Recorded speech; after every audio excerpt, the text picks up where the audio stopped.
성경 말씀 사도행전 2장 42절부터 47절까지를 보겠습니다. 저희가 사도의 가르침을 받아 서로 교제하며 떡을 떼며 기도하기를 전혀 힘쓰니라.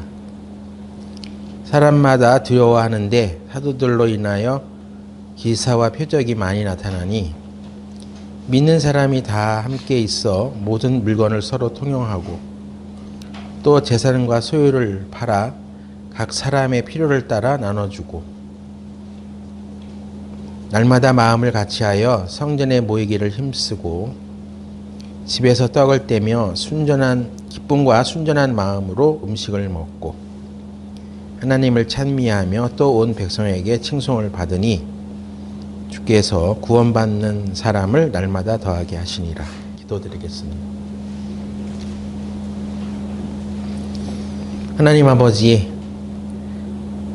이번 수양의 기간 동안에 주께서 우리에게 조명하여 주시는 이 말씀을 통해 우리가 제자로서의 삶을 어떻게 살아가야 하는 것인지를 잘 깨닫게 하여 주시옵소서. 예수님의 이름으로 기도드렸습니다. 아멘. 자동차가 가려면 여러 가지 기능들이 다 조화를 이루어서 작동을 해야 되겠지만 그 중에 그 바퀴 중에 어느 하나가 펑크가 난다든지 잘못되면 앞으로 가기가 어렵습니다. 그래서 우리가 첫째 날에는 예배에 대해서, 둘째 날에는 교제에 대해서, 세 번째 시간에는 말씀으로 성장하는 것에 대해서 살펴봤어요. 이것은 그리스도의 제자들이라면 마땅히 해야 할 덕목이라고 생각이 들어지고, 오늘 네 번째 시간에는 초대교회 제자들의 삶이 이렇게 있었다는 말씀을 통해서 이 규절 가운데 전도하는 일에 대해서 살펴보려고 합니다. 여기에는 단순히 이들이 그냥 전도했다 이런 말은 없지만 날마다 구원받는 사람이 더해졌다는 말씀이 있습니다. 어떻게 보면 그냥 수동적인 표현처럼 들려지지만 이거는 제자들이 자기의 힘으로 전도를 한 것이 아니라 성령의 힘을, 또 그 능력을 힘입어서 살아갔을 때 그들을 통해서 전도가 되어졌다. 그러니까 성령의 역할이 상당히 중요하다는 것을 이제 우리들에게 보여주고 있습니다. 물론 교회가, 이게 초대교회가 내부적으로 이제 충만한 생활들을 했기 때문에 그것이 바깥으로 이제 표출이 된 것도 있어요. 그들이 교회 안에서 예배드리고 날마다 하나님을 찬미하고 또 기도하고 하는 이런 부분들은 이제 예배에 해당되는 거죠. 그리스도의 제자가 예배를 망치고 있으면, 예배가 망가져 있으면 제자의 길을 가지 못합니다. 또 친교, 교회 성도들 간의 친밀한 교제, 그것이 있으려면 위로부터 수직적인 관계, 하나님과의 친밀한 교제가 없으면 수평적으로도 교제가 잘 일어나지 않는다는 것을 배웠습니다.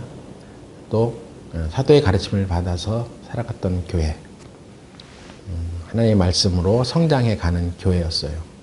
그러니까 하나하나가 제자들이 그렇게 살았던 것입니다. 제자의 길, 제자의 훈련, 제자를 위한 제자화 프로그램, 그런 거 없었습니다. 요즘 제자화를 3년이 여러 가지 얘기들이 나오는데, 그런 프로그램을 통해서 제자가 만들어지는 게 아니에요. 자기 소속한 교회에서 잘 해나가야 됩니다. 이런 관계를 누리고 살아가는 가운데 이렇게 하니까 백성들에게 칭송을 받고, 백성들이 칭송했던 얘기는, 야, 이 사람들은 좀 뭔가 다르다. 그리스도를 믿는 사람들이라고 하는데 이들의 생활은 정말 우리에게 큰 본이 된다 하고 영향을 받고, 그것으로 인해서 그리스도에 대한 관심이 가져지고, 그들이 내면적으로 이렇게 충만한 생활을 했을 때 그것이 이제 영향력이 삐쳐져 가지고 주의 복음이 증거되는 그런 역사가 일어났던 거죠. 그래서 내부적으로도 이렇게 잘했지만 또 외부적인 전도도 분명히 있었습니다. 사도행전 5장 42절에 저희가 날마다 성전에 있든지 집에 있든지 예수는 그리스도라 가르치기와 전도하기를 쉬지 아니하였다. 이렇게 돼 있죠. 내면적으로도 풍성한 그런 삶을 누렸지만 외부적으로도 분명히 전도하는 것을 그치지 않았습니다. 이러는 가운데 오순절 당일날 3,000명이 구원받는 역사가 일어난 이후에 주께서 구원받는 사람을 날마게 더하여 주시는 이런 능력이 행해지고 있는 가운데 5,000명이 구원받는 역사가 또 일어나게 되죠. 그러니까 그 5,000명이 구원받는 역사가 일어나는 것은 날마다 하나님께서 구원받는 사람을 날마다 더하게 하셨던 일을 행하시는 가운데 일어나는 또 일들이었어요. 그래서 초대교회 제자들이 전도를 중요하게 생각했다는 것을 부정할 수는 없습니다. 근데 전도하는 것을 생각하면 우리는 좀 스트레스를 많이 받아요. 특히나 전도를 못하고 있는 사람들은 이거 굉장히 스트레스야. 해야 되는 건 맞는 것 같은데 전도를 안 하니까 이게 좀 마음에 좀 불편해지고 그렇습니다. 오늘 그 문제를 우리가 살펴보려고 하는 것입니다. 초대교회는 분명 전도하는 교회였어요. 그리고 이것은 자동차가 달려가는 4바퀴 중에 한 바퀴를 분명히 형성하는 것이라고 여겨집니다. 근데 이 전도는 특이한 것이 있어요. 나머지 3개, 이 사도행전 2장 42절에서 47절 사이에 나타나 있는 예배 드리고 또 교제를 나누고 또 하나님의 말씀을 우리가 가까이 하면서 성장하는 이런 것들은 천국에 가서도 할 수 있어요. 그것이 이어집니다. 천국에서도 예배가 사라지지 않죠. 우리가 하나님을 예배하는 것은 천국에 가서도 계속 이어집니다. 그리고 교제하는 거, 하나님과 더 친밀한 교제가 일어나는 곳이죠. 네? 또 말씀이 천국에서는 사라지는 건 아니잖아요. 하나님의 말씀은 세세 무궁토록 영원한 것이고 없어지지 않는다고 했습니다. 근데 전도는 우린 천국에 가서는 전도할 수 없습니다. 그건 우리가 이 세상에서 해야 할 일이에요. 우리가 구원을 받고 이 세상에 남아있는 것은 그거 하라고 남아있는 거죠, 사실은. 세상에 있을 때만 너희들이 할 수 있는 유일한 삶이야. 우리가 이 전도를 하지 않으면 그들에게 저 영원한 하늘나라에서 우리가 해나갈 수 있는 이 3가지 영역들을 그들과 함께 해나갈 수 없어. 우리에게 주어진 아주 독특한 특권이라고 할 수 있습니다. 이 세상에서 우리가 전도하는 일은. 그러니까 전도에 대해서 스트레스를 받으면 안 돼.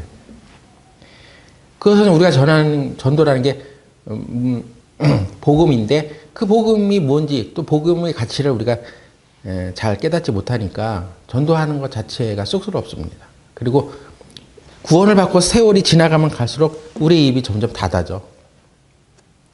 오히려 구원받고 얼마 안 된 사람은 그 마음속에 차들이는 복음의 가치, 그 기쁨에 막 입을 열어서 전도를 하는데 이제 세월이 지나면서 이제 우리 입이 점점 다물어집니다. 그러나 교회가 전도를 하지 않는다면 교회는 앞으로 갈 수가 없어요. 펑크난 타이어는 빨리 수리를 하거나 교체를 해야 됩니다. 그래서 그 4바퀴가 든든하게 바람이 적당하고 상태가 온전해야지 자동차가 기름을 먹고 달려가는 거예요. 그 기름이 바로 성령이죠. 그래서 성령의 힘으로 이 교회는 움직여가는 것입니다. 우리가 이 땅에서 그리스도인으로서 살아가는 가운데 이 땅에 있는 사람들의 필요를 살펴주고 하는 것도 중요합니다. 근데 그게 궁극적인 목적은 아니에요. 집이 없는 사람 불쌍하죠. 다리 밑에서 산다 하면 불쌍하고 그들을 도와야죠. 근데 그거는 거기에만 교회가 목매달아서는 안 돼. 그 일을 하려고 교회가 남아있는 건 아니야. 우리 주위에 불우한 사람도 많습니다. 그럼 그 사람들 돕다가 교회가 시간 낭비하냐? 그거 하다가 그냥 주님 앞에 가냐? 불쌍한 사람들 돕는 것은 마땅한 것이지만 거기에 우리가 모든 걸 걸고 살아가서는 안 돼. 우리는 이 영혼을 구원하는 일에 집중해야 됩니다. 우리가 왜 전도를 하면서 두려워하느냐. 사실 우리가 다른 사람들에게 전도를 하게 되면 그 사람이 뭐라고 할까 봐 두렵지 않아요. 그래서 못하는 거 아니에요. 그런데 마태복음 28장 18절 20절에 주님께서 이제 이걸 대위임령이라고도 뭐 명칭하는 사람들도 있어. 큰 사명, 우리가 받은 교회의 큰 사명이 뭐냐? 너는 가서 온 천하에 다니면서 주의 말씀을 전해. 그래서 제자를 삼어 보십니다.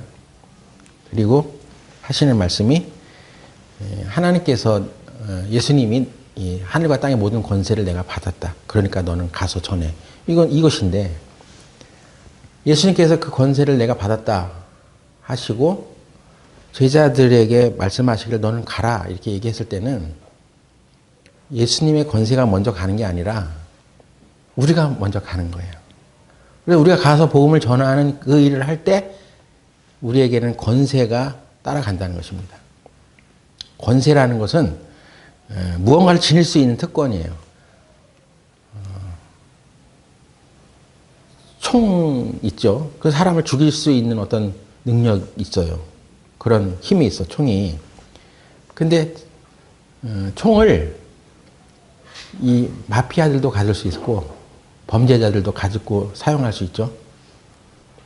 경찰도 갖고 있습니다. 근데 이 마피아 집단이 총을 사용하는 것은 그건 불법이에요. 그들에게 총을 사용할 수 있는 권세가 없어. 근데 경찰은 총을 사용할 수 있는 권세를 갖고 있어. 불법과 합법의 차이죠. 그런데 합법적인 권세를 갖고 있는 사람이라면 그걸 당당하게 쓸 수 있잖아요. 네? 내가 악한 사람을 제어하고 통제할 수 없는 그런 상황에서 내가 그 총을 사용해서 그 범법자들을 체포하는 일에 합법적으로 쓸 수 있는 거잖아요. 네? 근데 합법적인 권세를 갖고 있는 사람이 오히려 더 부끄러워해. 내가 그런 걸 하는 것을 창피해. 그리고 그 사람이 뭐라고 할까봐 두려워해. 이게 어찌된 일이냐는 거죠. 네?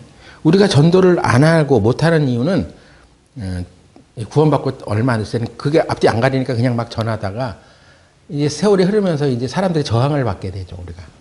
예? 그 막 사이가 갈라지기도 하고 그것 때문에 뭐 불협화음이 생겨. 그럼 입을 다물게 되죠. 그러나 우리가 복음 전하는 것에 대해서 하늘과 땅의 모든 권세를 갖고 계신 예수님이 내가 너희와 항상 함께 있으리라 했어. 근데 이게 그냥 우리가 구원받았으니까 항상 하나님 함께 계셔. 이렇게만 생각하면 안 되죠. 예? 내가 하늘과 땅의 모든 권세를 이제 되찾아왔어.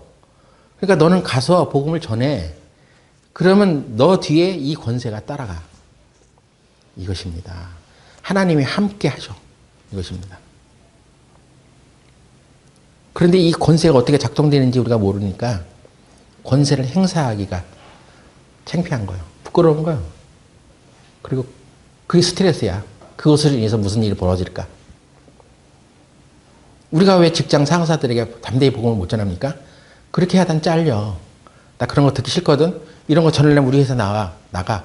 그런 말을 들을 것에 대한 두려움도 있죠? 친한 친구에게 복음을 전하지 못하는 것도 다 그런 거 아니겠어요? 두려워. 얘랑 나랑 끊어질까 봐. 그래서 이 세상에 살아있는 동안에 좋은 관계를 누리고 또 내가 살아가면서 어떤 누릴 수 있는 이권들이 뺏기지 않도록 잘 지내다가 좋게 지내다가 그냥 살아가는 것이 더 좋은 거 아니냐. 그래서 복음을 안 전하죠. 네? 그것은 우리가 이 세상에서만 할 수 있는 유일한 천국으로 가는 그 안내를 하는 것인데 그걸 우리가 닫아버리는 거예요, 그냥. 네? 그래서 사실은 우리가 이 세상에서만 할 수 있는 어떤 하나님 주신 그 명령을 행하지 않다가 주님 앞에 설 수가 있습니다. 그럼 부끄러운 거예요, 그것이. 주님께서 우리에게 제자가 되라고 또 제자를 삼으라고 한 것은 너도 제자가 되고 네가 전한 그 복음으로 인해서 그 사람이 제자가 되게 또 삼어.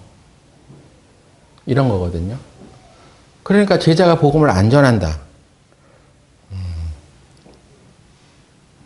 타이어가 한 개가 펑크났죠. 사실은 네 개가 다 펑크났을 수 있어.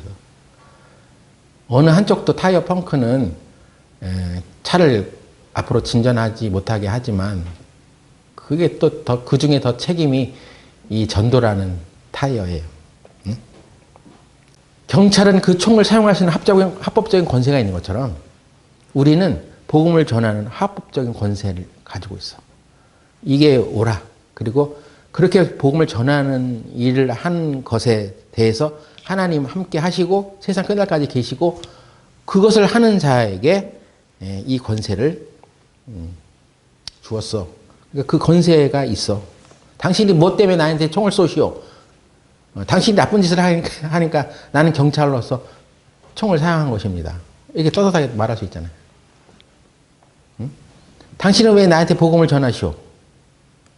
나는 그거 듣기 싫다니까? 그래도 당신은 이 복음을 들어야 됩니다. 그러지 않으면 당신은 지옥을 가기 때문입니다. 라고 확실하게 말할 수 있는 그런 일을 우리에게 맡겼고 그 일을 일이 일어나는 가운데 그 일을 우리가 하러 가는 가운데 하나님은 예수 그리스도를 통해서 하늘과 땅의 모든 권세를 부여받으신 예수님께서 우리 뒤를 봐주신다는 것입니다. 주님을 두려워하고 그 곁에 섰던 것들을 겁을 냈던 제자들이 다 도망쳤습니다. 그랬던 제자들이 담대히 입을 열어서 하나님의 복음을 증거할 수 있었던 것은 그들이 성령으로 충만함을 입고 입을 열기 시작했습니다. 마태복음 28장 한번 다시 보세요. 28장 18절에 그러므로 너희는 가서 모든 족속으로 제자를 삼아. 예수님께서 하늘과 땅의 모든 권세를 내가 가졌다. 그러므로 너희는 가서 하는 얘기는 네가 가야지 그 권세를 네가 사용할 수가 있어. 너희는 가서 이렇게 되어 있습니다. 이단에 속한 무리들이 전도를 하는데 오히려 이 참단에 속한 교회가 복음을 전하는 것보다 더 폭발적으로 증거가 돼. 희한하지 않으세요? 이슬람교, 이 무슬림을 믿는 사람들이 오히려 더 전도를 잘해. 엄청나게 성장을 합니다. 왜 그러냐. 그 사람들은 자신들이 전하는 내용에 대해 전혀 부끄러워하지 않아요. 틀린 것을 전하는데도 그게 맞다고 우기면서 전해. 그런데 겁을 내지 않아. 우리가 세책 이단이라고 말하는 그 무리들이 오히려 집집마다 가가호 방문하면서 그들이 말하는 어떤 교리를 전해. 우리는 교회에 앉아서 이러쿵저러쿵 얘기하고 하나님의 사랑이 어떻고 교제가 어떻고 뭐 어쩌고 이거 막 얘기만 하고 있는데 실제로 이제 그럼 복음 전하러 가세요 하면 가는 사람이 없어. 그냥 우리는 여기 가만히 있고 교회에 있고 예수님이 가서 전하세요. 이런 생각을 갖고 있을 수도 있단 말이에요. 왜 우리가 못 전합니까? 예수님이 지금 내가 가서 복음을 전할게 뒤따라와 우리 보고 그렇게 말하는 게 아니라 너는 가서 복음을 전해. 그럼 내가 권세로 너와 함께 있으니까 너에게 그 권세를 나타낼게. 이것이거든요. 우리가 갖고 있는 복음의 합법적인 권세를 가지고 전하는 것을 부끄러워합니다. 그러니까 우리가 주일 아침에 이렇게 예배하는 것만으로는 충분하지 않아요. 예배 드리는 것은 중요합니다. 예배를 잘 드리면 이 예배로 성령의 충만함을 입고 하나님의 뜻을 올바로 알고 또 그것으로 인해서 어떤 외부적으로 어떤 영향력을 끼칠 수 있는 그런 역사가 일어나기도 해. 근데 예배 드리는 것만 가지고는 안 돼. 그리스도가 내게 주신 권세를 가지고 나를 통해서 역사하신 권세를 가지고 우리가 나가는 거예요. 가는 거예요. 근데 우리는 우리 대신 누군가를 보내기를 원해. 어떤 선교사를 보내고 교회에서 무슨 일꾼을 세워가지고 뭐 목회자를 세워가지고 돈을 줄 테니까 당신이 가서 전도하라고. 당신이 전도집회하고 당신 상담해. 그리고 나머지 신도들은 가만히 교회에 앉아서 이래라 저래라 하고. 그러면 누가 제자요?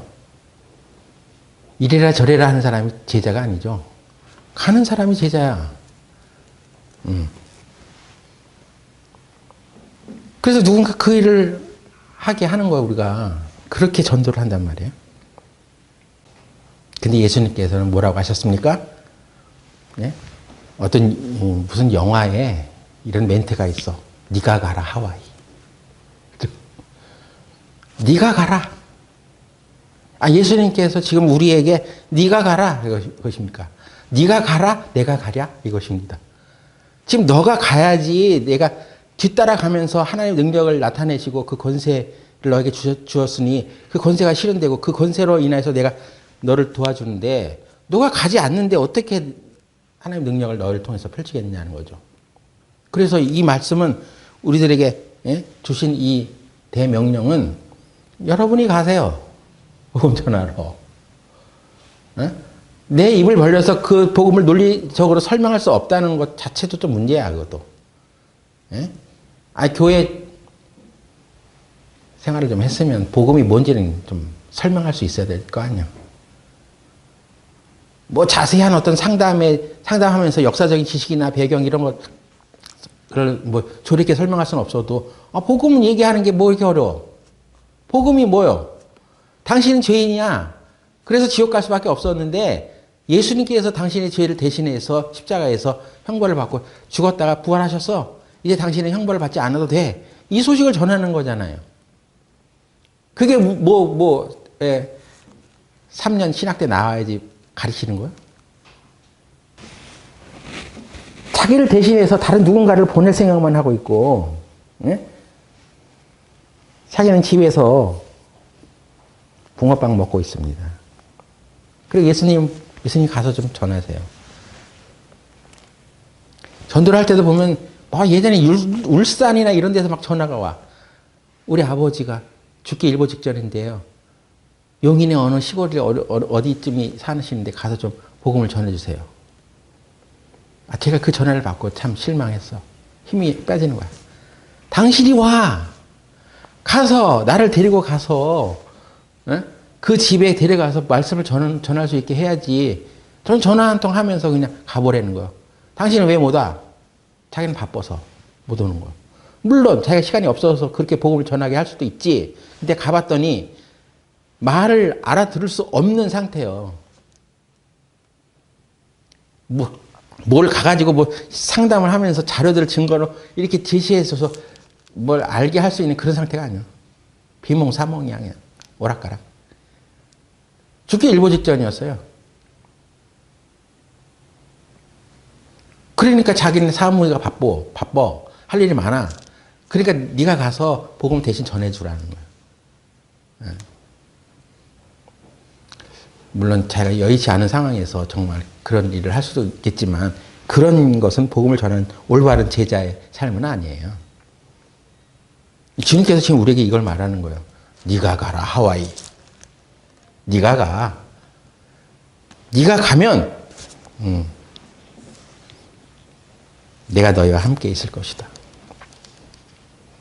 마가복음 16장 15절 또 가라사대 너희는 온 천하에 다니며 만민에게 복음을 전파하라.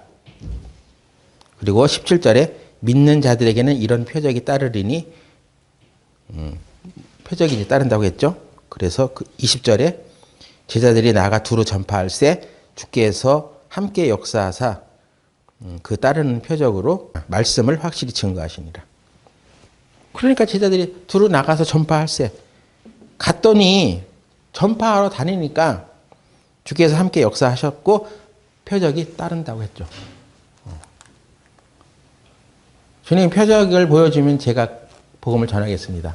가 아니라 네가 두루 다니면서 네가 가서 전해. 그러면 표적이 따라갈 것이고 하나님의 말씀이 확실히 증거돼 이것입니다. 내가 복음을 전하지 않고 있는 이유가 나는 뒷방에 앉아가지고 코치 날 뿐이지 나는 안 가고 너네들이 잘해. 아니 예수님 우리 앞서 가서 복음을 전해주세요. 이렇게 뒷짐지고 있기 때문이 아니냐 하는 거예요. 누가복음 24장 47절 또 그의 이름으로 죄사함을 얻게 하는 회개가 예루살렘으로부터 시작하여 모든 족속에게 전파될 것이 기록되었으니 너희는 이 모든 일의 증인이라. 왜 주님께서 우리가 가라고 하냐면 이 누가복음에는 네가 증인이기 때문에 그래. 증인이라는 얘기는 어떤 법적인 용어죠. 법정 용어. 증인이 있고 재판관이 있어. 재판관이 어떤 사람을 증인으로 택해가지고 그 증인의 증언, 말을 들으려고 하면 반드시 그 증인이 와야죠. 그 사람이 증인이니까. 근데 이 증인이 난 바빠. 그래서 다른 사람 보내. 그럼 그 증언의 효력이 있겠어? 그 재판장은 아니 당신 말고 이거 증인을 데리러 오라고. 그 증인의 말을 듣고 싶어 하는 것이지 증인이 대신 데리러 보낸 사람의 말을 듣고 싶어 하는 게 아니야. 그죠? 재판장은 증인인 당신의 증거를 듣기 원합니다 하는 얘기예요. 대신 누군가를 보내는 것을 원치 않습니다. 내가 증인인데 그럼 내가 가서 말을 해야지 누굴 대신 보내. 그래서 우리가 전도? 그냥 단순히 그냥 복음 전하는 거 그렇게만 가볍게 생각하면 안 됩니다. 증인은 언제부터 증인이 됩니까? 한 3년 신학대 다니고 증인이 됩니까? 제자와 프로그램을 이수해야지 제자가 되는 거예요? 성령의 음성에는 아주 복종하지 않고 하나님의 뜻에는 순종하지 않으면서 뭐 그런 프로그램 과정을 겪어서 수료증을 받으면 제자가 되냐고요. 배우는 건 좋죠. 근데 그렇게 해서 제자가 되는 것이 아닙니다. 사마리아의 여인 예수님을 만나서 몇 마디 대화를 나누고 나서 그가 구원자라는 것을 깨닫고 즉시 마을로 들어가서 내가 그리스도를 만났다 전했습니다. 한 사람이 증인이 되기 위해서 성경에 능통한 신학 박사가 되어야 하고 그런 것은 아니에요. 그렇게 해야 할 필요도 없어.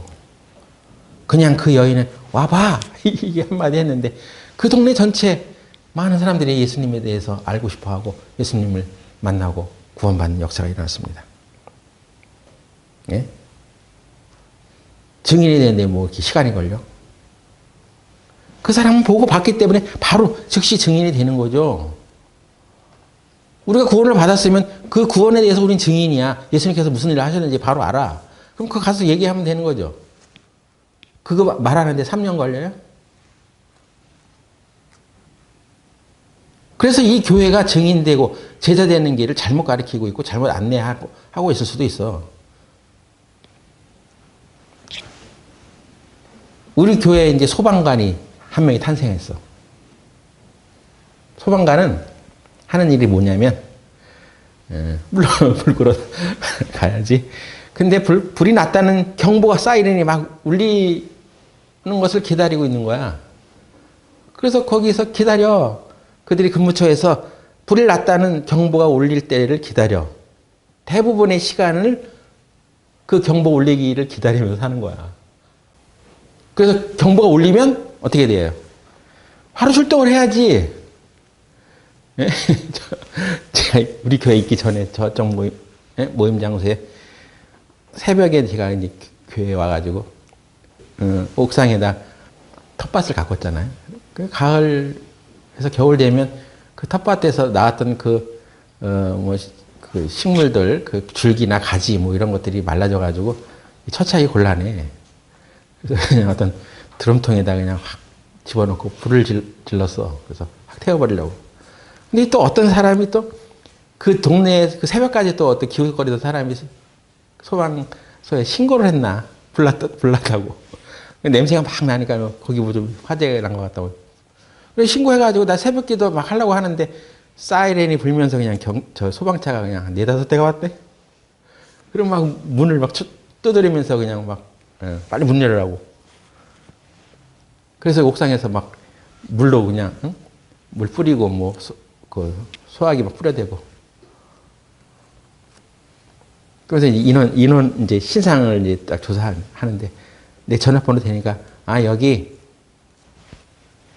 여기는 계속 신고가 들어오는 곳입니다. 예? 요주의 건물이래 여기. 그래서 내가 이렇게 이번에 소방관 된 형제에게 빨리 거기 가서 수원 소방서 거기 찾아가서 내 이름 지우라고. 거기 요주의 인물로 내가 기록됐으니까 네가 소방계 투신해가지고 내 명단 지우라고. 우리가 이제 이사 와서 이제 관계가 없어졌지만 소방관은 새벽에도 막 오더라고. 그 큰 길가에 그냥 소방차가 4-5대 와가지고 막 사이렌 불면서 그냥 있는데 창피하더라고요. 이거. 소방관이 하는 일은 그거예요. 그들은 새벽에라도 사이렌이 불면 출동하는 것을 기다리는 것입니다. 근데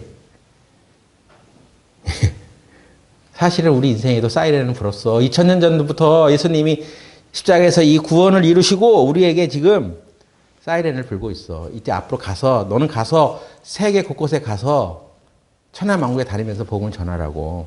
그럼 사이렌을 불었다는 얘기죠. 그런데 2000년 전부터 불었는데 우리는 아무 미동을 안 하고 있어. 응? 사람을 낚는 어부가 되게 하리라는 그 말은 나랑 관계가 없어. 그냥 고기 잡혀도 그만, 안 잡혀도 그만. 꼭 내가 이것을 해야 되는 것은 아니야. 이렇게 생각을 합니다. 지금 당신이 그런 생각을 갖고 있으면 당신은 멸망을 받아요. 이런 것을 우리는 온 천하에 다니면서 전해줘야 돼. 복음을 전해준다는 건 그런 얘기예요. 근데 하나님께서 우리에게 지금 화목하게 하시고 우리의 죄를 우리에게 돌리지 아니하시고 예수님께서 그 죄를 다 담당하셨어. 그러니까 당신에게 이제 형벌이 없어. 이 좋은 소식을 전해주는 거예요. 그 천하만국이 어디요? 여러분이 알바하는 곳, 여러분이 직장 다니는 곳, 거기 가서 얘기하냐고요. 예? 여러분이 그렇게 일하고 벌어먹고 사는데 어디로 가서 복음을 전해? 예? 꼭 아프리카에 가야만 복음을 전해? 예. 여러분이 알바하는데 거기 왜 갔어? 돈 없어서요. 그래서 돈 벌어서 어떨 건데? 잠바가 없어서 잠바를 사려고요. 그냥 자기만을 위해서 벌어먹는 거야. 그리고 거기 간 목적이 뭔데? 물론 돈이 없어서 돈 벌으러 가. 근데 거기도 천하만국 아니야? 네가 간 그곳이 하나님께서 가라고 하시는 곳이고 거기 가서 네가 해야 할 일이 뭐냐면 복음을 전하는 거야. 그들에 대해서 예수님에 대해서 말해본 적 있어요? 예수님에 대해서 들어보셨어요? 당신은 구원받은 사람이에요? D.L. 무디라는 사람이 지나가는 사람 아무나 붙잡고 당신은 그리스도인입니까? 이렇게 물어봤더니 그 사람이 그게 무슨 상관이에요? 나는 그런 일에 관심 없어요. 그러는 거야. 그러니까 무디가 그렇게 말했답니다. 그게 나의 관심사입니다. 당신이 예수님에 대해서 관심 없게 사는 그것이 나의 관심사입니다. 난 예수님에 대해서 당신에게 꼭 말해줄 것이 있습니다. 그렇게 말했다는 거예요. 그랬더니 그 사람이 당신이 그렇게 말하는 것을 보니까 혹시 당신 무디 아니세요? 이렇게 말했다는 거죠. 그러니까 무디는 가는 곳곳마다 아무나 붙잡고 그냥 복음을 그렇게 전했다는 거예요. 당신은 그리스도인입니까? 이렇게 예수님에 대해서 대화를 텄단 말이에요. 직장에 가서 입 탁 다물고 그냥 내가 그리스도인인지 아닌지 밥 먹을 때 기도하면 이것들이 또 날 예수증이냐고 놀리겠지. 그래서 그냥 허겁지겁 밥 먹고. 뭘 공식적인 자리에서 내가 그리스도인 자리를 나타내지도 않을 뿐더러 다른 주위의 사람들이 나를 하나님을 믿는 사람, 구원받은 사람이라고 생각지도 않고 살아가. 그렇게 그렇게 뭐 영향력을 행사하지도 않아. 마태복음 한번 볼까요? 마태복음 10장 32절. 누구든지 사람 앞에서 나를 시인하면 나도 하늘에 계신 내 아버지 앞에서 저를 시인할 것이요. 누구든지 사람 앞에서 나를 부인하면 나도 하늘에 계신 내 아버지 앞에서 저를 부인하리라. 참 두려운 말씀이죠. 하나님 아버지 앞에서 예수님이 너를 시인하냐 부인하느냐를 네가 사람들 앞에서 하는 그것으로 나도 같이 이렇게 얘기하겠다 하는 얘기는 누구든지 예수 그리스도를 시인하고 그 복음을 시인하면 구원을 받으리라 했는데 나 혼자 그냥 난 시인해 구원을 받았어 이렇게 시인하여도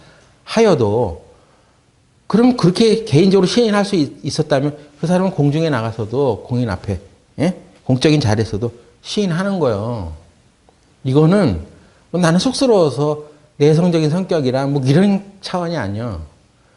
마음속에서 그것이 개인적으로 시인이 됐다면 이것은 누구든지 성령이 아니고서는 예수를 그리스도라 말할 수 없어. 성령이 우리 안에 각일시켜 준 거야. 그렇기 때문에 이건 말할 수 있는 거예요. 개인적으로는 예수는 주님이라고 시인하는데 뭐 공식적인 자리에서는 나는 그리스도인이 아니라고 시인하지 않고 예수님을 난 모른다고 얘기한다면 그건 가짜야. 가짜일 수가 있어. 예? 그래서 심판 때 하나님 앞에서 예수님이 저 사람이 예수님을 시인하지 않았는데 어떻게 생각해? 어때? 그러면 예수님께서 나도 저를 모르겠는데요? 이렇게 말하면 어떻게 할 거예요? 그것뿐만 아니라 우리는 모든 기도를 예수님의 이름으로 하나님께 드리는 것입니다. 우리가 예수님의 이름으로 기도하는 것은 우리의 공로가 아니라 오직 예수님의 공로로 우리가 하나님 앞에 의를 얻었으니 우리의 기도를 들어주소서 하고 요청하는 거잖아요. 근데 이 사람은 예수를 시인하지 않아. 평소 생활이. 입으로는 예수님의 이름으로 기도를 요청했는데 예수님께서 하나님 앞에 그 기도에 대한 응답을 논의하실 때 하나님 아버지가 야, 이 사람이 예수님의 이름으로 기도를 요청했어. 이거 어떻게 생각해? 어떻게 되겠어? 잘 모르겠는데요? 그럴 수 있잖아. 네? 우리 기도의 요청에 대한 응답도 예수님의 이름으로 하는 것인데 내가 예수님을 시인하지 않으면 그 기도의 응답을 어떻게 받겠다는 것입니까? 기도의 응답이 느려지고 안 들어지고 하는 가운데는 내가 평소에 하나님의 아들 예수 그리스도를 일상생활에서 시인하지 않고 살아가기 때문인지도 모르죠. 이 사람으로부터 요청이 들어왔는데 해줘야겠어? 말아야 되겠어? 그냥 내 이름으로 예수님의 이름으로 기도했다고 해서 이 사람이 예수님에 대해서 전혀 시인도 안 하고 있는데 뭘 들어주겠습니까? 그것을. 그래서 공개적인 시인도 필요합니다. 여러분이 직장에서 아르바이트를 하든 뭐 학교를 다니든 식사 시간 때에 기도하는 것을 부끄러워하지 마세요. 내가 예수님의 이름을 부끄러워하면 그거 어떻게 되겠습니까? 나는 예수님 믿는 사람이라는 것을 내가 벌떡 일어나서 아무 이유 없이 뜬금없이 말하지는 못해도 내가 기도하는 그 모습을 보면서 저 사람은 하나님을 믿는 사람이네. 그것을 나타낼 수 있잖아요. 그것이 증인의 삶이죠. 그것이 제자의 삶이죠. 자기 기도하는 거 남 보고 뭐 이상하게 생각할까 봐 그걸 두려워가지고 기도하지도 못하고 살아가면 제자의 자세는 아니라는 거죠. 사이렌은 이미 불었습니다. 오늘 저 신문에 전 교황이 죽었어요. 며칠 전만 해도 자기 건강상의 이유로 그 교황 자리를 자기가 물러나고 명예교황 그렇게 살았어. 그래서 근데 이 카톨릭계에서는 그게 문제야. 전 교황이 죽어야지 다른 새 교황을 세우는데 이게 안 죽어. 그래서 한 7년간을 그냥 한 10여 년간을 그렇게 사는 것 같아요. 9년간. 어떻게 할 수가 없는 거야. 이게 죽어줘야 되는데. 전 교양이 죽어야지 뭐 새 교양을 세우는 거지. 건강상 교황직에서 은퇴했다 하더라도 새 교양을 세우는 그런 게 자기들의 논리에도 맞지 않아. 근데 오늘 죽었어. 아무튼. 그럼 이제 새로운 교황이 들어설 것이고 이게 또 무슨 사인이냐는 거죠. 응? 이게 진짜 적그리스도가 등장하는 7년 환란의 시작인가? 이렇게 생각해 볼 수도 있죠. 아무튼 무슨 사인들이 계속 와. 지금 우리가 사는 시대는 마지막 세대인 것은 확실해요. 응? 그 마지막 시대에 우리가 마지막이니 하면서 그냥 두려워할 것이 아니라 우리가 복음 전할 수 있는 세월은 그렇게 많지 않다는 것입니다. 그런데 우리는 왜 입을 벌려서 이 전도를 하지 못하는 것입니까? 사도행전 1장 8절 보겠습니다. 오직 성령이 너에게 임하시면 너희가 권능을 받고 예루살렘과 온 유대와 사마리아와 땅끝까지 이르러 내 증인이 되리라 하시니라. 내가 증인이 되어야 되는데, 증인으로서 살아가야 되는데, 예수님께서는 우리에게 오직 성령이 너에게 임하시면 그렇게 살아갈 수 있다 하셨잖아요. 예수님이 승천하실 때도 내가 가는데 성령이 오실 때까지 너희들 기다리라 부탁하셨습니다. 갈라디아서 2장 20절에 이제는 내가 산 것이 아니요 내 안에 그리스도께서 사신 것이라.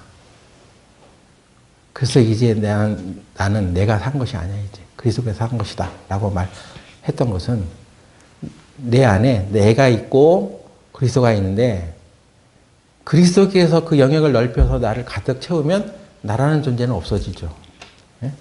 그리스도로 충만해지면 마음에 충만한 것이, 마음에 가득한 것이 입으로 나오게 되어 있습니다. 성령은 예수님을 증거하는 증거의 영이요. 그래서 그 마음이 성령으로 가득 차 있으면 그 마음에 가득한 것이 입으로 나와. 그러지 않아요? 우리가 왜 입을 벌려서 말로 예수는 그리스도라는 것을 증거하지 못해? 내 마음에 내가 가득 차 있기 때문에 그런 거야. 그러니까 내 말만 나오는 거지. 예? 내가 충분하게 생각하고 마음을 가득 채웠던 것이 입으로 나오는 거예요. 요즘 저도 나이가 든다고 할아버지가 다 됐다고. 왜? 내 말만 많이 하니까. 내가 내 말을 많이 해. 그건 내 마음에 있는 것들을 말하는 거예요. 내 마음에 없는 것을 말하진 않아. 말할 수도 없어. 그죠? 마음에 슬픔이 가득 찬 사람은 하소연하잖아요. 할 수밖에 없죠. 마음에 가득한 것이 입으로 나오는 건데. 응? 마음에 가득한 것을 입으로 말합니다. 자기가 충만한 사람은 자기에 대해서만 말을 해.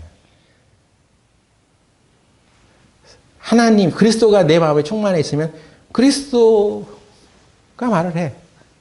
예? 그 증거의 영이 가득 차 있기 때문에 예수 그리스도에서 말하게 돼 있어. 당신 그리스도인이에요? 교회 다니세요? 무엇에 대해서 지금 전도를 하는 거예요? 전도는 목표가 있는 거예요. 뭘? 그리스도를 증거하기 위한 목표가 있는 거예요. 그럼 여러분이 어느 곳에 아르바이트를 하든 예? 어느 직장을 다니든 왜 그 동료들에게 한 번도 얘기를 하지 못하냐고. 예? 그냥 교회 와서는 큰 소리 치고 말이요. 예? 교회 와서는 그냥 자기 할 말 다 하는데 왜 밖에 나가서 가라고 하는 곳에서는 가서 얘기를 안 하냐 하는 것입니다. 그것은 성령으로 충만하지 않았기 때문에 가봐야 소용없는 거고. 가서 뭔 얘기를 해? 들과 함께 세상 얘기하는 거야? 세상 얘기하고 군대 얘기하고 예?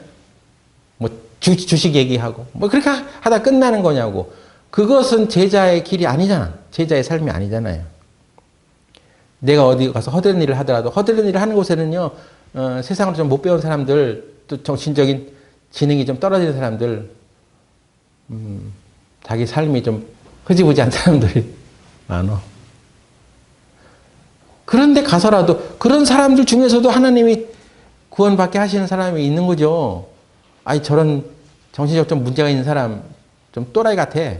우리 교회에 들어오면 아주 골치 아프겠어 하고 전도를 안 하는 그런 게 아니에요. 거기 가면 거기에 맞는 또 전도를 해야지. 그 사람들에게 전하는 거예요. 어떤 사람을 좋은 회사에 취직됐어. 그럼 거기에 있는 그 사람들의 지능과 지성을 가지고 있는 사람들에게 복음 전하라고 거기 하나님께서 보내신 거 아니야? 아니야? 네? 너희는 가라. 가서 좀. 내가 어떤 정치계, 어떤 경제계에 유명한 사람들을 만났어. 그들에게 증거하는 그 증인으로 거기 가라고 한 거죠. 네? 그래서 각계각층으로 우리가 가는 거야.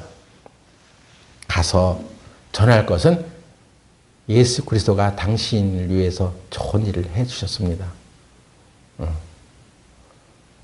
이 복음이라는 말이 헬라어로 유앙겔리온이라고 하는데 일반 그리스 문학에서도 단 2번 언급될 정도로 아주 잘 사용하지 않는 단어래요. 왜냐하면 유앙겔리온, 복음, 이 얘기는 상상할 수 없는 좋은 소식이라는 뜻이에요. 이 세상에 정말 상상할 수 없는 좋은 소식이 뭐냐 이거예요. 복음이에요. 예수님이 당신을 구원하셨습니다. 당신은 이제 심판받지 않아도 돼요. 이 좋은 소식을 전하는데 뭐가 부끄러워? 내가 복음을 부끄러워하지 아니하노니. 왜? 바울이 말하기를 이는 이것을 믿는 자들에게 구원을 주시는 하나님의 능력이 됩니다. 유대인에게나 헬라인에게나 차별이 없다. 복음을 전하면 하나님의 능력이 나타나기 때문에 그가 구원을 받는 거야. 다시 말해서 복음을 전하는 곳에 하나님의 능력이 나타나. 여러분 하나님의 능력을 체험하지 못하는 이유가 뭔지 아세요? 복음을 안 전하니까. 복음이 전해지는 곳에 하나님의 능력이 나타나. 하나님께서 주신 그 권세와 능력이 표출이 돼. 복음이 부끄러워. 그러니까 이단들은 더 활기를 치면서 그냥 집집마다 문 열고 초인종 누르고 와서 좋은 소식을 전하겠다고 하는데 이 참단들이 문제야. 복음으로 그 마음을 채운 사람은 그리스도가 우선인 사람이 되는 거예요. 마음에 그리스도가 차 있기 때문에 이게 나와 그냥.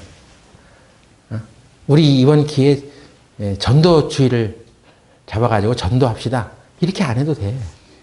그 각각의 마음이 그리스도로 차 있는데 뭘 가서 그냥 전하는 거지.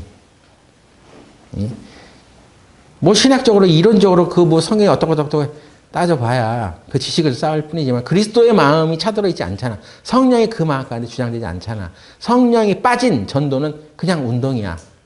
아무것도 아닙니다. 우리의 관건은 우리의 마음이 어떻게 성령으로 가득 차 있느냐 하는 것입니다. 그리고 복음은 우리가 우리의 지난 죄, 현재의 죄, 미래의 죄 그것이 다 해결됐기 때문에 우리로 이제 영원한 새 생명을 얻어서 천국에 가서 영원한 새 생명을 누린다는 그런 의미만 있는 것이 아니에요. 현재에도 그 새 생명이 나타나게 해놨어. 로마서 6장 4절에 그러므로 우리가 그의 죽으심과 합하여 세례를 받음으로 그와 함께 장사되었나니 이는 아버지의 영광으로 말미암아 그리스도를 죽은 자 가운데에서 살리심과 같이 우리로 또한 새 생명 가운데에서 행하게 하려 함이니라. 미래에 우리가 천국 가서 새 생명 얻는다는 그런 말이 아니잖아요. 응? 우리가 그렇게 예수와 함께 죽어서 다시 살아났어. 이것은 우리로 하여금 새 생명 가운데서 행하게 하려 하십니다. 이것은 현재 시대, 현재 우리가 살고 있는 이 시대에 우리가 그 새 생명으로 살아갈 수 있게 해놨다는 것입니다. 여러분은 현재 이 시제에도 구원을 받아야 될 일들이 있어. 우리는 예전에 신분상으로 죄 가운데서 건짐을 받고 구원을 받았지만 현재 시제에도 우리는 이 세상에 살면서 하루하루 우리가 이 현실의 구원이라고 또 말할 수 있는데 그런 것들을 받아야죠. 그런 걸 성화라고 하잖아요. 예?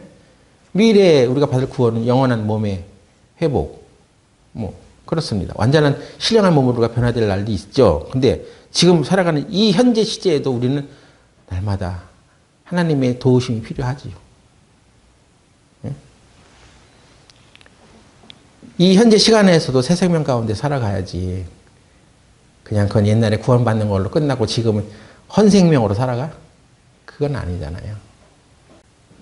복음을 확실하게 우리가 이해하고 깨달으면 우리가 살아가는 이 현재 시제도 주님께서 우리를 이 복음 안에서 건져내셔. 그리고 우리가 이 복음을 전할 특권을 받았다는 것을 명심해야 됩니다. 요한복음 20장 21절. 예수께서 또 가라사대 너희에게 평강이 있을지어다. 아버지께서 나를 보내신 것 같이 나도 너희를 보내노라. 어디를 보내? 아버지께서 예수님을 세상에 보내셨어요. 세상에 죄가 많은 이 득실득실한 이곳에 하나님 아버지께서 예수님을 보내셨어. 그런 것처럼 예수님께서 우리에게 뭐라고 하시냐면 나도 너희를 보내노라. 어디로 보내? 아직 구원받지 못한 사람들이 득실득실하게 살아있는 이 세상으로 우리를 보내는 거예요. 그러니까 여러분 알아봤다 하세요. 예? 직장 다니셔. 일해. 일하는 게 잘못된 건 아니지. 근데 거기 왜 보내는 거요? 거기 왜 가는 거요? 그냥 돈 몇 번 벌기 위해서 가는 거야? 예? 거기 가서 당신 예수님에 대해서 들어봤습니다. 한마디 할 수도 없는 그런 곳에 가서 돈이나 그냥 벌다가 나오는 거야? 아니면 거기 가서 그냥 이 복지 환경이 왜 이렇게 안 좋아? 예? 그래서 그냥 그 관리자만, 그 사장만 그냥 이리저리 그냥 험담하다가 그냥 나오는 거야, 그냥? 아니, 거기 가서 뭐 해야 할 일은 없는 거냐고. 거기 보냈어. 가서, 예, 뭘 얘기하냐면, 그 뒤에 보세요. 이 말씀을 하시고 저희를 향하사 숨을 내쉬며 가라되 성령을 받으라. 그런데, 성령을 받아. 응? 그리고 23절에 너희가 네 죄든지 사하면 사하질 것이요 네 죄든지 그대로 두면 그대로 있으리라 하시니라. 이 얘기를 잘못 해석하면 우리가 그럼 죄를 사하는 권세가 있네? 내가 그걸 전해주면 마느냐에 따라서 그 죄가 누구든지 사해지고 말고 하는 것이 결정되네? 내가 죄를 사하는 권세가 있나? 이렇게 오해할 수 있잖아요. 근데 그런 뜻이 아니고 이 개혁성경에는 네 죄든지 사하면 사하질 것이요 하는 얘기가 미래 가정 시대잖아요. 네가 누구의 죄를 사하면 사하여질 것이요. 그러니까 이제 미래 가정 시대죠. 근데 헬라어 원어 성경에는 이 시제는 완료형으로 되어 있어요. 내가 땅에서 풀면 하늘에서 풀리고 땅에서도 매면 하늘에서도 매이리라 하는 그런 논법이에요, 이것이.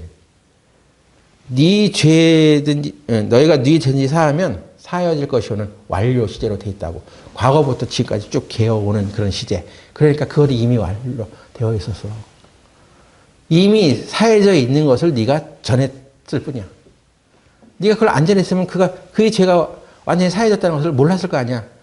그러니까 우리는 예수 그리스도가 우리 죄를 다 사해놨다는 그 사실을 전해줄 특권을 받은 것이지 우리가 죄를 사하는 특권을 받았다는 얘기는 아니에요. 죄인들에 대해서 하나님이 용서해 놓으신 것을 선포할 수 있는 특권과 은혜를 우리가 가졌어. 그래서 그가 그리스도를 영접할 때 그 사람의 죄악이 이미 하나님에 의해서 예수님에 의해서 용서를 받았다는 것을 그 용서를 선포해 주는 거예요. 이게 부끄러우세요? 그런 일을 다 전하다가 해로움을 받아도 괜찮지 않아요? 그런 걸 전해줘야 되는 거죠. 이 세상에 그런 걸 받아들이지 않는, 그리스도를 영접하지 않는 사람이 얼마나 많아요. 내가 친하게 지낸 친구한테 이 한마디를 못 해가지고, 그냥 이 세상에 있을 때 즐겁게만 지내다가, 영원한 나라에서는 못 보는 거 아니에요, 그것은. 그럼 그 사람을 어떻게 사랑하는 거예요? 육신적으로만 사랑하는 거잖아요. 육신적이기 때문에 그렇게 말을 못하는 거 아니에요. 영적인 사람이 돼야죠.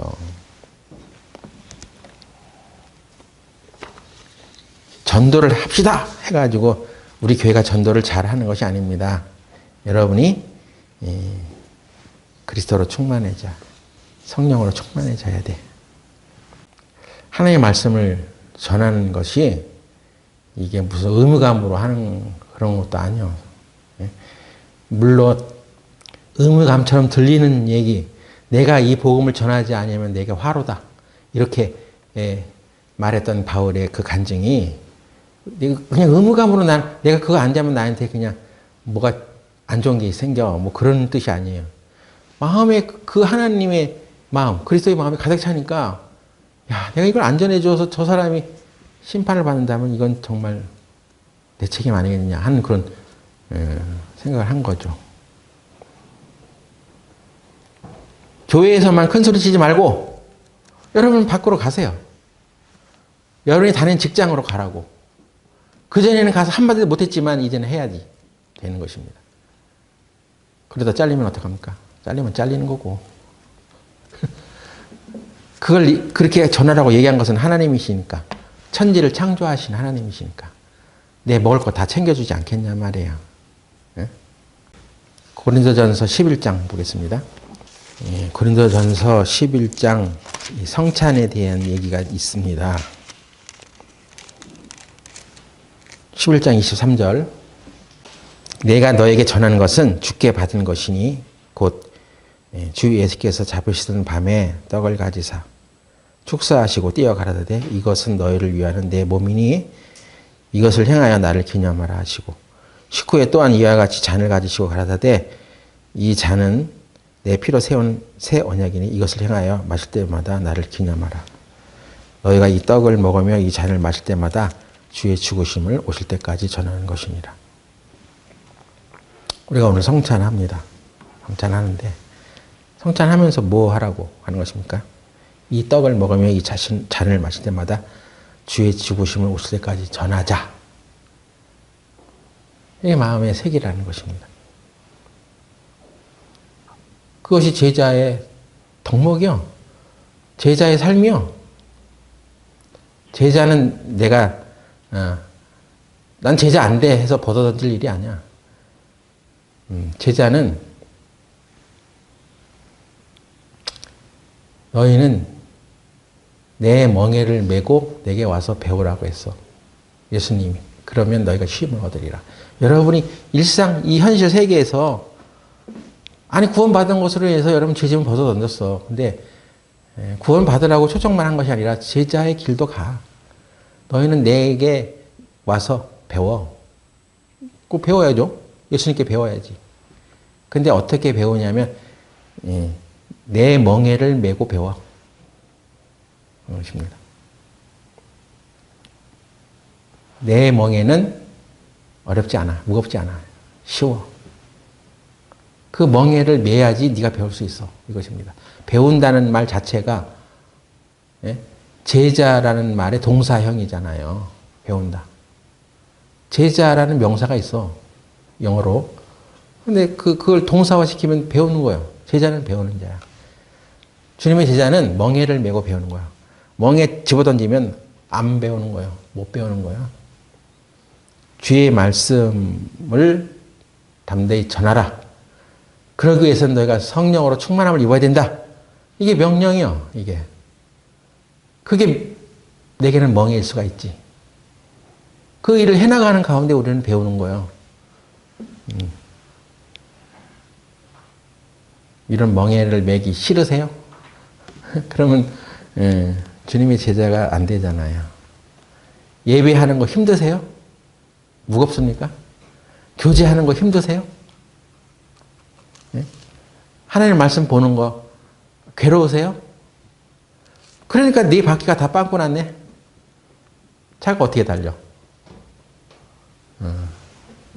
물론 그 차가 기름이 채워져야 달릴 수 있는 것이지만 우리가 그거 안 하려고 하면 불순종하면 아무것도 안 되는 거죠. 그래서 이번 동계 수양회 때 우리가 살펴본 4가지 덕목 이걸 잘 유념하시면서 이건 무거운 게 아니야. 주님이 함께 하시는데 뭘 무겁다고 하냐 하는 것입니다. 그 주님이 누구요? 창조주 하나님 아니시냐 말이야. 물에 푹 젖어버린 담요 같은 그리스도인이 돼서는 안 되겠다는 것입니다. 여러분 물에 젖은 담요 들어보셨어? 들기도 힘들어. 꿈쩍할 수가 없어. 그냥.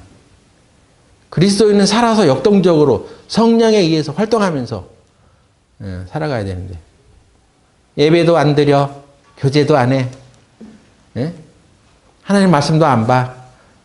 전도도 안 해. 뭐 하는 거지? 교회가 뭐 하는 것입니까? 그러면 여기 산악해요? 예? 친목단체냐고요. 우리는 예수님이 우리에게 주신 멍에를 메고 배우는 것입니다. 그래서 우리가 이 제자의 덕목 이 네 가지를 잘 수행해 가면서 성령을 구하는 것입니다. 아무리 우리가 그렇게 열심히 달리려고 해도 또 기름 없으면 못 달리는 거 아니야. 성령으로 채워져야지 전도가 된다는 것입니다. 응? 여러분이 그래서 하루하루 성령으로 자기 자신을 충만하게, 그리스도가 내 마음에 충분하게, 그러면 내가 살지 않고 그리스도가 살아서 마땅히 입을 벌려서 그 증거를 할 수밖에 없습니다. 여러분이 어느 곳에 가서 일을 하든지 예수님에 대해서 증거할 수 있습니다. 우리가 그렇게 되면 우리 교회 부흥되겠죠. 내가 그렇게 살면 내가 부흥되는 거 아니겠어요? 그래서 그런 주님이 우리에게 이 성찬, 내 의미까지도 이것도 바울이 주님께 계시로 받은 거예요. 주님으로부터 받은 거. 이게 뭐 하는 거예요? 이걸 하면서 기념해야 할 것이 있어서 주의 죽으심을 오실 때까지 전해라.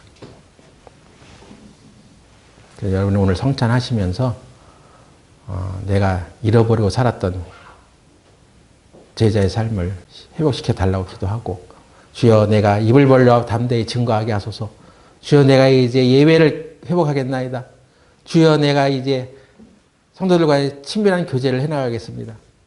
주님, 내가 하나님의 말씀을 보겠습니다. 우리가 해야 할 일들을 하지 못했던 그런 것들을 회개하면서 이 성찬을 했으면 좋겠습니다. 기도하고 일단 성찬을 하겠습니다. 기도합시다. 하나님, 우리가 이번 수양의 기간을 통해 제자의 삶을 우리가 부여받은 것에 대해서 다시 일깨워 주시고, 또 제자는 어떻게 살아가야 하는지를 살폈습니다. 우리가 이 말씀을 듣는 가운데 사람의 소리를 듣지 아니하고 하나님이 우리 입을 통해서 말씀하신 것으로 받아들이고, 내가 지금 잘못되어 있는 것들을 돌이키고 회개하는 시간을 갖게 하여 주시옵소서. 또 주님의 몸과 피를 기념하는 이 순간에 우리에게 주신 큰 사명, 주님의 죽으심, 왜 돌아가셨는지, 또 왜 부활하셨는지, 이 복음을 주님이 오실 때까지 담대히 전하는 우리 교회가 되게 하여 주시옵소서. 또 그 일에 협력하는 우리 성도들이 되게 하여 주시옵소서. 예수님의 이름으로 기도드렸습니다. 아멘.